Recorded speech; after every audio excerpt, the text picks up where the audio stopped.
Hi friends, welcome to my channel my life my channel. ఈరోజు అయితే ఒక కొత్త రెసిపీ చేసుకోబోతున్నాము. ఆకుకూరతో చాలా డిఫరెంట్ రెసిపీస్ చేసుకుంటూ ఉంటాము. ఇది కూడా అందులో ఒకటి, బట్ టేస్టీగా ఉంటుంది.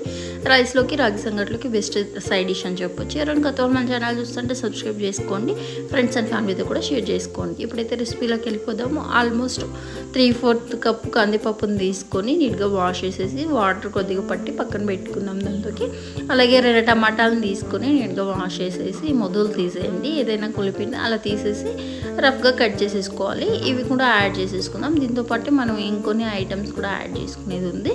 ముందుగా టమాటా యాడ్ చేసేసుకొని కొద్దిగా పసుపు, కొద్దిగా ఆయిల్ వేసి కుక్కర్ మూత పెట్టేసి 3 to 4 విజిల్స్ పెట్టుకొని, దీనికోసం అయితే పప్పు బాగా నూనెగా అవ్వాల్సిన అవసరం ఏం లేదు. కొద్దిగా పప్పుగా ఉంటే కూడా బాగుంటుంది.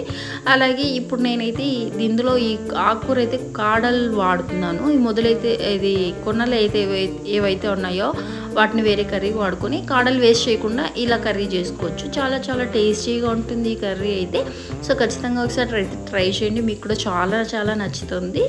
అండ్ ఇప్పుడు ఇలా కట్ చేసుకున్న దాన్ని నీట్గా వాష్ చేసి కట్ చేసుకోవాలి. తర్వాత ఈ కుక్కర్ మూత తీసి చూస్తే నేను చెప్పినట్టుగానే కొద్దిగా పప్పుగానే ఉంది. అలా ఉంటేనే బాగుంటుంది.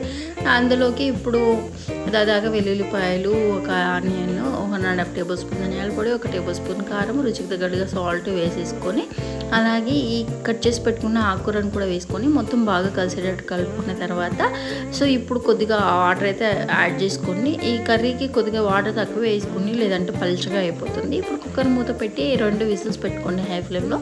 నేను చెప్పాను కదా పలుచగా ఉంటుందని. సో అలాగే ఉంది. కాసేపు మరీ ఉడికించుకున్నాం కాబట్టి సరిపోతుంది. అందులోకి కొద్దిగా చింతపండు వేస్తుందని, మీరు తినే పులుపుని బట్టి చింతపండు అయితే చూసుకొని వేసుకోండి. అలాగే కొద్దిగా సాంబార్ పౌడర్ వేసి మొత్తం బాగా కలిపి సైడ్ పెట్టుకోండి. ఇప్పుడు తిరుగుబాతి కోసం ఒక 1 టేబుల్ స్పూన్ ఆయిల్, తర్వాత కొద్దిగా సాసులు, కొద్దిగా జీలకర్ర, కొద్దిగా ఆనియన్, కరివేపాకు, అలాగే ఇంగు కూడా యాడ్ చేసుకొని ఆనియన్ ఎర్రగా ఎంతవరకు వేయించుకోవాలి. ఇలా వేయించుకున్న దాన్ని సాంబార్లో కలిపేసుకోవడమే. తర్వాత చింతపండు రసం కూడా యాడ్ చేసేసుకున్నాము. యాడ్ చేసుకున్న తర్వాత ఒక 5 మినిట్స్ ఉడికించుకున్నారంటే రెసిపీ రెడీ అయిపోతుంది. అంతే, చూసారు కదా ఎంత సింపుల్లో. ఖచ్చితంగా ట్రై చేయండి. మీకు ఎట్లా వచ్చిందో కమెంట్ చేయండి. ఈ వీడియోకి ఇంతేసి నెక్స్ట్ వీడియో అంతవరకు బాయ్.